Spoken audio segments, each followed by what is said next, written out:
Hello there, everyone. Good afternoon. This is Dr. Gwen from the Dr. Gwen International Training and Empowerment Academy and host of the iTunes show, The Dr. Gwen Show.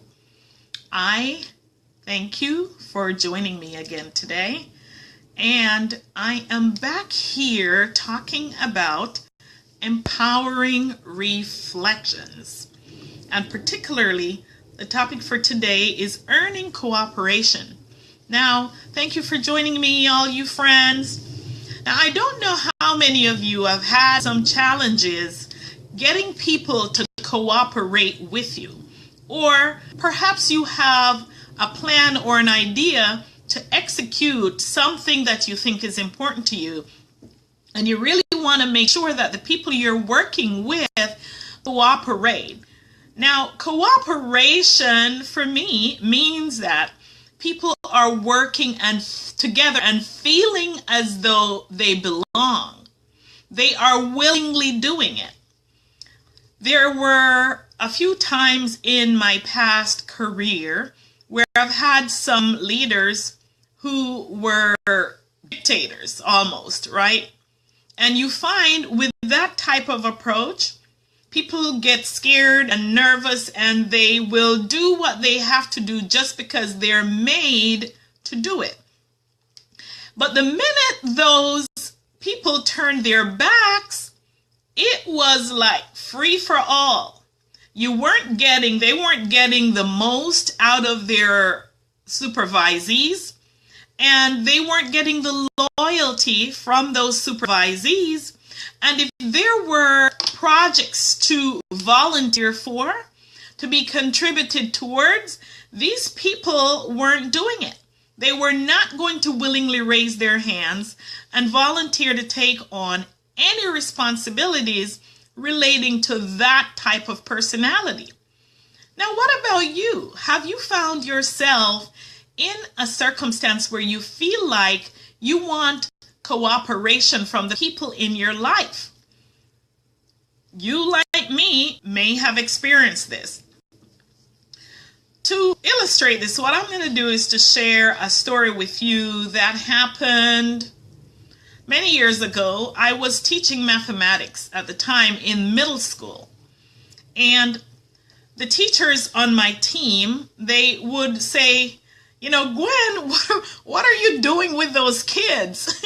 They're always breaking their necks down the hallway saying they cannot be late for your class.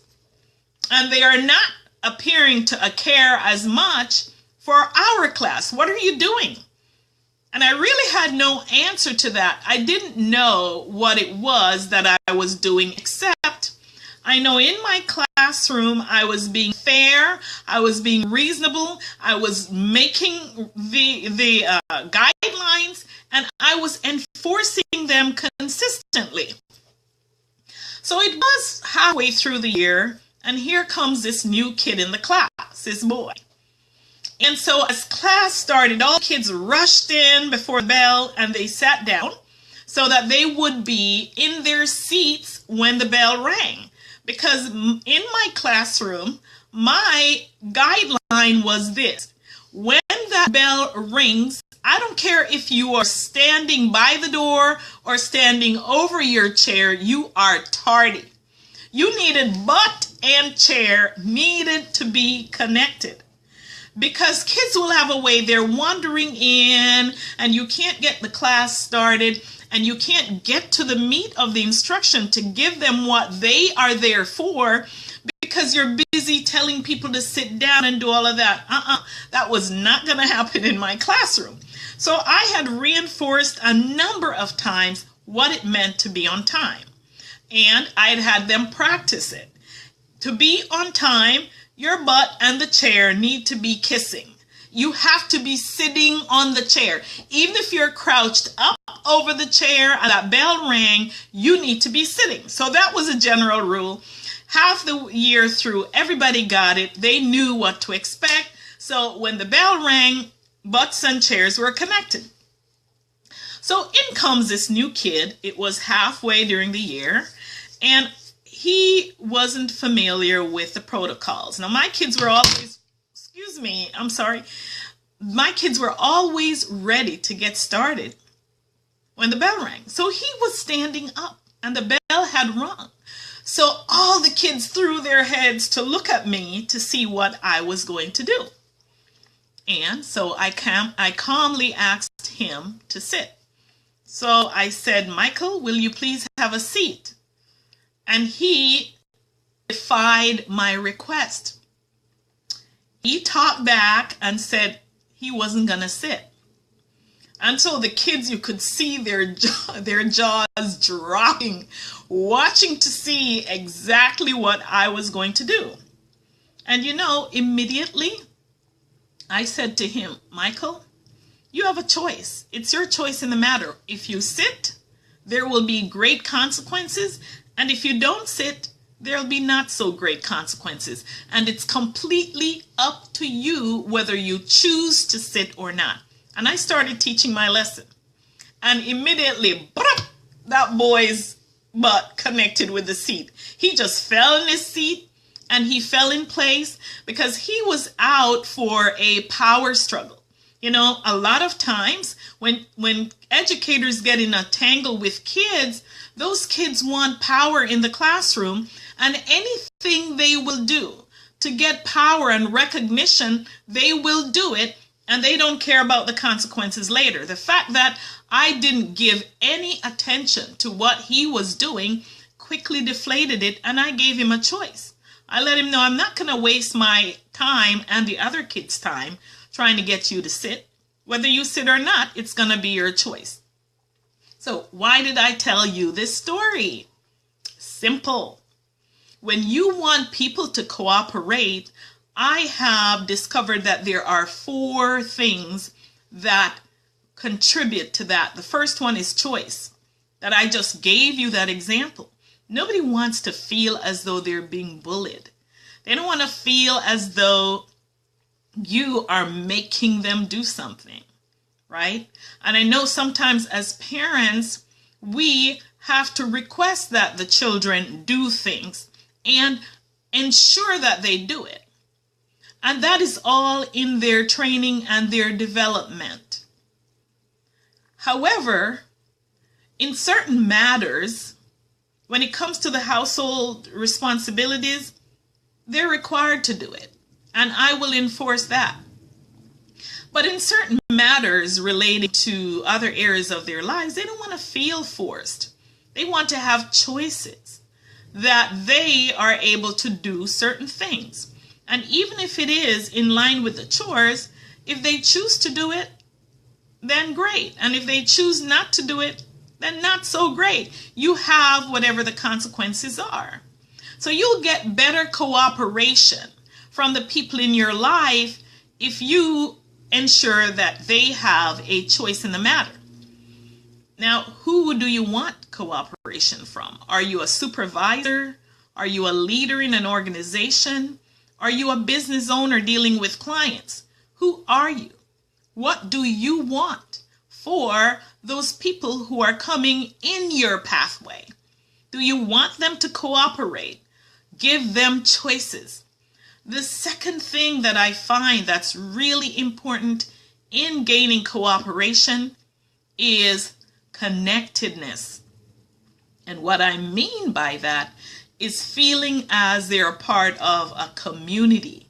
That is feeling like they've connected and like they are important. Everybody wants to feel as though they matter. Everyone does. And if you are continuously doing things to overlook some people, whether it's at work or at home or in your social relationships, if you're continuously overlooking people and having them feel as though they're not worthy of your time, then that's not going to cause them to have an affinity towards you and want to cooperate with you. So it's really important for people to feel connected, because even if you're a business owner, there's a saying that goes like this: people do business with the people they know, that they like, and they're trusting. nobody is going to like you if you react to them as though they are not important and what they have to say to you is not important. Now, as I'm talking, something pops into my mind because I know there's a saying that says you are the composite of the 5 people you tend to hang around. And so if you measure your finances, the saying goes like this, that you are the average worth of the 5 people you hang around with. And so what I notice sometimes is that we as human beings tend to give more credibility and value to people who we perceive have a lot of money. And that's not necessarily the right way to go. Hey there, Heather girl, how are you? Good to see you. So if you are one of those people who you're thinking that, well, John has a lot of money, so I'm going to hang around with John. And Jane doesn't have so much money, so I'm just going to walk by her and ignore her. I'm not even going to acknowledge her and acknowledge that she's there. Are you doing that type of stuff? Stop it right now. Just really stop it right now. Here's how I feel about that. And I'm going to defy just about every reason that people say about the 5 people you hang around with. Let me tell you something. If you have a mindset to get to a place in your life, yes, the right influence can help you to get there. It doesn't mean you're going to abandon people, you're going to treat them like dirt, and you're not going to connect with the important people in your life because they haven't reached that status that you are at. So stop it right now if you're doing that. You can clamor all you want. You're not going to get there any quicker if you're trampling or ignoring or treating people the wrong way. So we have to be graceful with the people who are in our lives, who cross our paths, who interact with us, and help them to understand that they too are important. Doesn't matter the monetary value that you're going to tag on them. That is irrelevant. They are people. They are human beings. Everyone wants to feel connected and though they matter. Will you, my friends, allow your influence to make a difference in the life of these people so that they can feel connected and they can feel worthy? I also feel that there are a lot of people who are not yet multi-millionaires, and yet they have a mindset that wants to get them to a place of significance. Being a multi-millionaire is not the only thing that matters. Making a lot of money is not the only thing that matters. There is that mindset that allows you to feel grounded, to feel like you're vibrating at a higher level, to enjoy the positivity in your life, to enjoy the flow of energy in and through your life. Those things are important. And if people have the mindset to continuously transform their lives, there's nothing hanging around with them if they're not multimillionaires.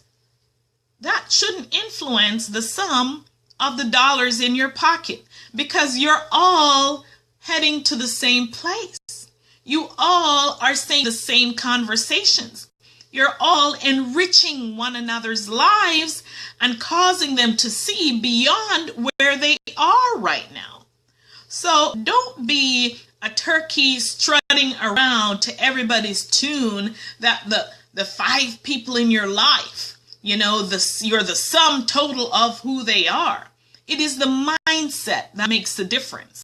Okay? How they're thinking, how they're reasoning, whether they're positive, whether they're negative, that's what matters.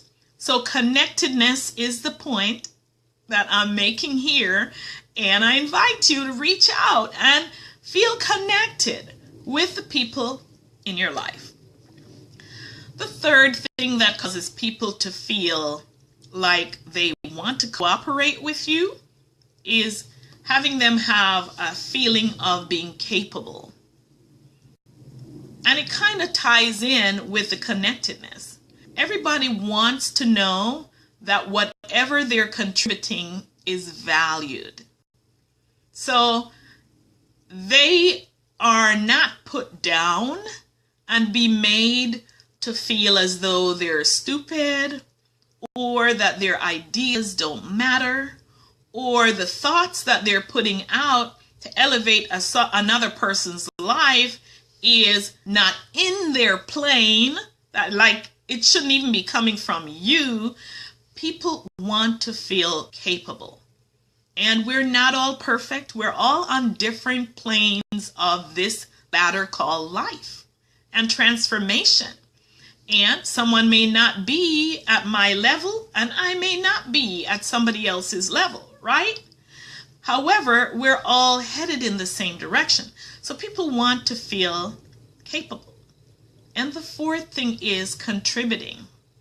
They want to be given an opportunity to make a difference. Ask for their input. Ask for their suggestion. Ask for their contribution. And when they give it, thank them. Have them feel capable. Have them feel connected that you're doing that. So, my friends, as I wrap this up today, what I want you to think about today is this. Who are you seeking cooperation from? Is it your kids? Is it your spouse? Is it a good friend of yours? Are you implementing the 4 C's? The choices in the matters of their life. Do they have that? The connectedness. Do they feel like they really matter to you? The contribution. Are they able to make a contribution to your life, to you, to circumstances without feeling that they're incapable? In other words, are you causing them to feel as though they are capable?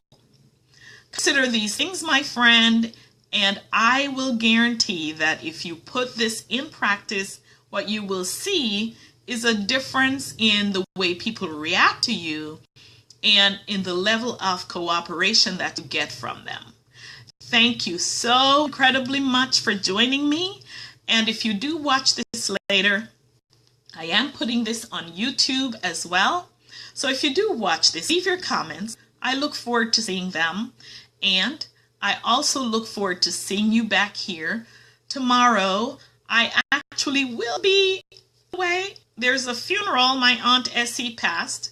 And so I'll be headed there and to see her. But I will be here anyway. It may not be at 3.